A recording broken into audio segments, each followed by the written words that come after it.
Bonjour. Alors avant d'entamer cette nouvelle formation et entrer dans le vif du sujet, je voudrais vous faire une petite introduction.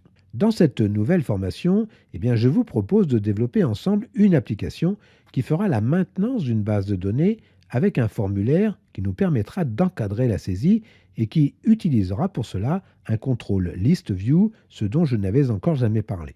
Les formations Excel One Click disponibles gratuitement sur la chaîne YouTube Excel One Click, bon bien sûr vous aurez de la pub puisque c'est gratuit, s'adressent à toutes celles et ceux qui souhaitent automatiser les tâches répétitives faites sur Excel.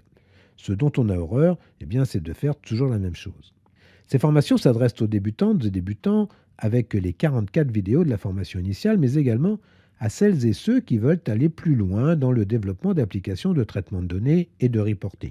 La méthode Excel One Click et sa boîte à outils vont permettre aux développeurs débutantes et débutants qui ont de petites notions de VBA d'aller vite et loin dans le développement d'applications Excel VBA.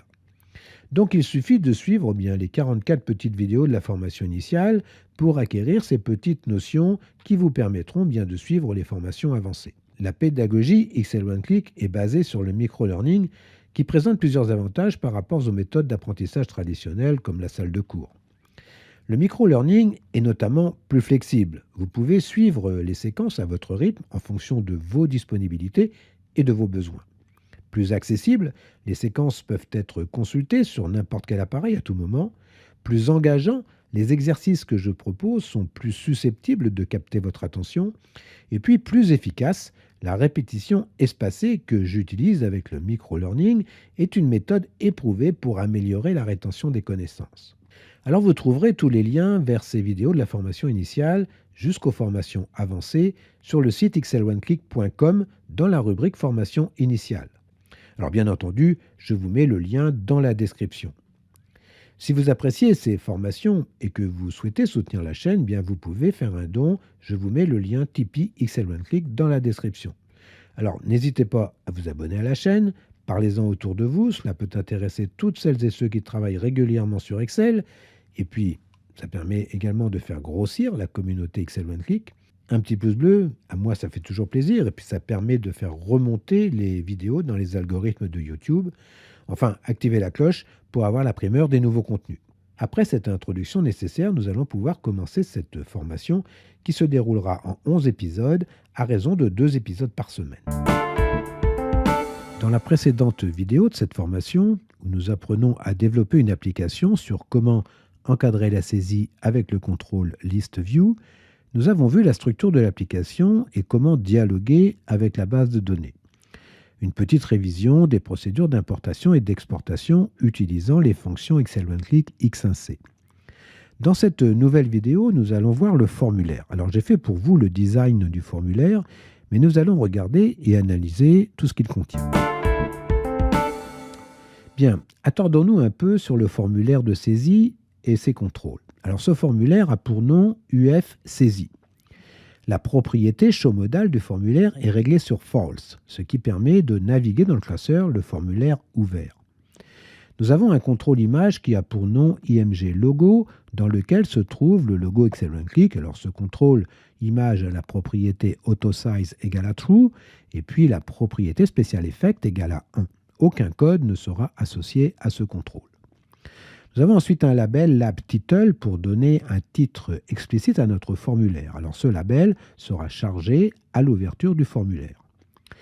Nous avons ensuite donc 16 labels de Lab 0 à Lab 15 que l'on utilisera pour y indiquer les titres des noms de champs de notre base de données. Alors ces labels seront chargés en boucle à l'ouverture du formulaire. Ensuite, nous avons les champs de saisie. Ce sont des textbox et des combo box. Alors, ils sont nommés de TB0 à TB15, indépendamment du fait qu'ils soient des textbox ou des combo box, dans lesquels nous chargerons la valeur des champs de données d'un enregistrement de données indexé par une clé primaire. Les champs correspondant au label 2, c'est-à-dire TB2, label 3, c'est-à-dire TB3, et label 5, c'est-à-dire TB5, sont des combo box, dont les items seront ajoutés à l'ouverture du formulaire. Alors, ils correspondent pour les champs 2 au mois de la commande, pour le champ 3 aux clients présents dans la base, et pour le champ 5 aux items présents dans la base. Ensuite, nous avons une frame dépourvue de caption dans laquelle nous trouverons deux boutons, tri ascendant et tri descendant. Alors ces options vont nous permettre de faire un tri de la liste view ascendant ou descendant en cliquant sur les titres des colonnes. Nous avons ensuite une combo box critères dans laquelle seront chargés les titres des champs de données et une text box recherche qui nous permettra de filtrer notre liste view en fonction d'un critère de recherche d'un champ de données sélectionné. Nous avons ensuite un contrôle textbox profit où l'on calculera le profit des commandes présents dans la liste view. Alors on pourra ainsi avoir très rapidement le profit des commandes filtrées dans la liste view. Ensuite, nous avons une liste view, un contrôle particulier qui n'est pas présent par défaut dans la boîte à outils des contrôles de formulaire et qu'il faudra sans doute, si vous voulez l'ajouter à l'un de vos projets, il faudra aller le chercher. Dans la boîte à outils des contrôles de formulaire, en faisant un clic droit, cliquez sur contrôle supplémentaire pour sélectionner le contrôle liste view. Nous avons ensuite, pour finir, dans ce formulaire, 4 boutons de commande. Alors, un bouton quitter, que j'ai nommé CMD Quit, donc CMD underscore quit. Rappelez-vous que dans la convention XML Click, CMD voulant dire bouton de commande. Donc ce bouton quitter pour quitter le formulaire. Un bouton ajouter que j'ai appelé CMD underscore add pour ajouter une saisie de commande. Un bouton modifier que j'ai appelé CMD underscore update pour modifier une saisie. Un bouton supprimer que j'ai appelé CMD delete pour supprimer un enregistrement. Alors on appellera enregistrement toute une ligne de saisie indexée par une clé primaire. Voilà, nous sommes arrivés à la fin de cette deuxième vidéo. Apprendre à développer une application Excel VBA, apprendre à encadrer la saisie de données avec le contrôle list view.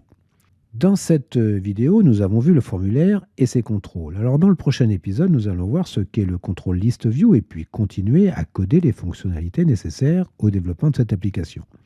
Si vous appréciez cette formation, je le répète, n'hésitez pas à vous abonner à la chaîne, parlez-en autour de vous, cela peut intéresser toutes celles et ceux qui travaillent régulièrement sur Excel.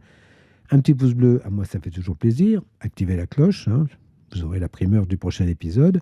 Et puis en attendant, portez-vous bien. Et puis si vous êtes toujours Visual Basic, je vous dis peut-être ou sûrement à bientôt. Au revoir.